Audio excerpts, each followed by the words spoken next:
Benue State, known as the food basket of the nation, has over the years become a center of violence, destruction, and death. What started as tension between farmers and herders has now become one of Nigeria's bloodiest crises.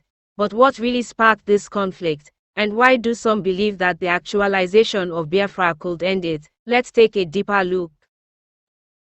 To understand the herdsmen attacks in Benue State, we must first look at the historical relationship between nomadic Fulani herders and indigenous farming communities in Nigeria. For generations, the Fulani herders moved across the country in search of pasture for their cattle. Their movement was largely peaceful and seasonal, but as Nigeria's population grew, land became more valuable and scarce. In Benue, where farming is the mainstay of life, the conflict between land use for crops and grazing intensified. Disputes over farmland boundaries, crop destruction by cattle, and retaliatory killings began to surface.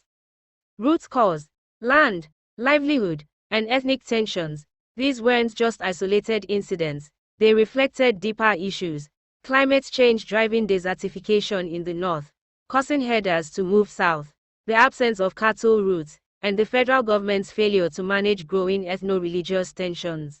From operating the anti-open grazing law in Benue State that was legally processed, they have failed.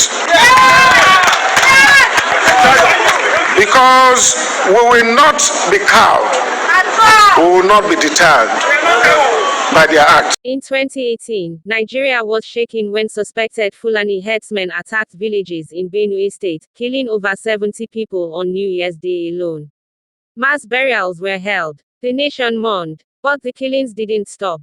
Over the years, attacks in communities like Goma, Logo, Agato, and Gwe West have left thousands dead and displaced. The attackers often come at night, heavily armed, coordinated, and merciless. Many survivors accuse the federal government of turning a blind eye, or worse, silently backing the aggressors. And to many in Benue, it felt like a slow, deliberate attempt at ethnic cleansing. The Benue state government enacted an anti-open grazing law in 2017. But instead of peace, the killings intensified. Was it punishment, or a calculated response?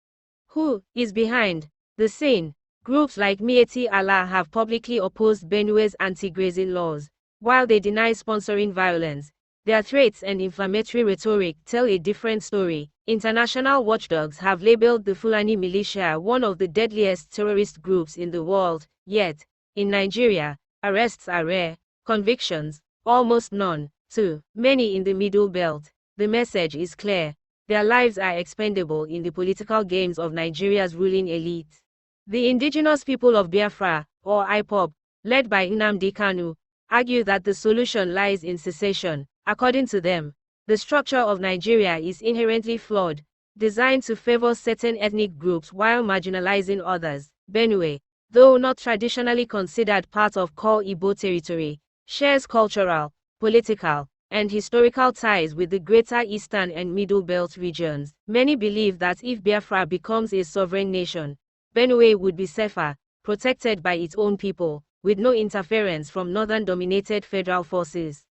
Just listen to this video of Mazi Nnamdi Kanu, the IPOB leader, then you can really understand what we are speaking about. They have turned their attention to the West. They are forcibly occupying their land and telling them that they cannot do anything about it. A whole presidency in a country openly and brazenly supporting terrorists. All of you watching and listening all over the world, you know that Mieti Allah is a terrorist organization. You know that. They have killed. They have said that Benue State is theirs for the taking, as a spoil of war. All of you are aware of it. You know what they are doing. Anywhere you have Fulani herdsmen, terrorists for that matter, they tell you, oh, they are pastoralists. They are allowed to do their businesses in the forest. All of you are aware of it. But you kept quiet, hoping that somehow Tinubu will emerge as the president, or an Igbo man will come as the president, and your family will start enjoying. But in the meantime, you have no more farmlands, you have no more forests, you have nowhere you can call your own home. The same stupidity exhibited by Hausa peasants that enabled Fulani to take Sokoto from them, that enabled Fulani to take Katsina from them, that enabled Fulani to take even Kanu from them. Every Hausa land is occupied either by a Fulani emir or a Fulani governor. Some of you don't want to reason, you don't ever learn that the main aim of Fulani is to conquer your land and enslave you. Look at Hausa people today. As I wrote yesterday, they are worse than a discarded tissue paper. They are worth nothing. Only their language is what is relevant in their lives. Everything else is lost. All of you are repeating the exact same mistakes that the Hausas made. Biafra's vision includes community policing, local control of resources, and stronger defense systems for farmers and indigenous populations. If Benue were part of such a structure, open grazing would likely be banned outright, and violent herders would face real consequences. More importantly, many believe it would send a clear message: never again will they be sitting ducks in a nation that cannot, or will not, protect them. Still, Biafra actualization is far from reality. It faces political resistance, military suppression, and internal divisions. But what is clear, to the people of Benue and beyond, is that something must change, whether through restructuring, regional autonomy, or full independence. One thing is certain: the status quo is a death sentence. Thank you for watching. If this story moved you, please share this video, subscribe, and speak out, because silence is complicity.